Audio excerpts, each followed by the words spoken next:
Ma'am, do you have Yes. information kung BFF ba nito ni Joseph C, yung mga BFF din ni dating Pangulong Duterte kasi yung Philippine Silk Road would appear, ito rin yung same group ni Michael Yang. That's right.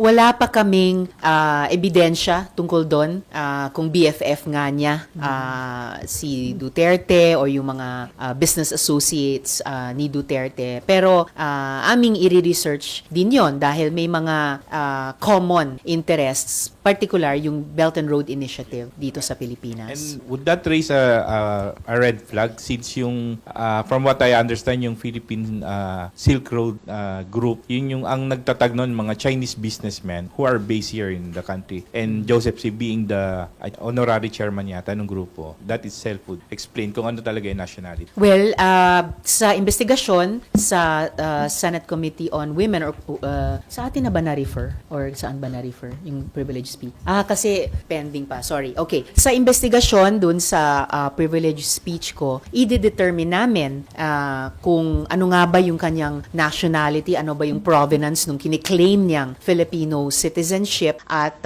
paano niya sa tama o sa mali ginamit ito. So, iba pa yung usapin ng nationality, pero yung Philippine Silk Road Chamber of Commerce and Industry at yung links nun dun sa Belt and Road Initiative ng China, syempre of high interest po sa amin yun mula pa nung panahon ng investigasyon kay Guo Huaping. At alam natin na talagang rumagasa yung initiative niyan dito sa Pilipinas nung panahon ni Duterte. Nung panahon din ni Duterte, naging auxiliary commodore si Joseph C. sa PCG Auxiliary. So, titignan po namin ang links ng mga usaping ito sa isa't isa at kung may implikasyon yon dun sa may harm bang nagawa, no, ang presensya at pagkilos ni Joseph C. dito sa ating bansa.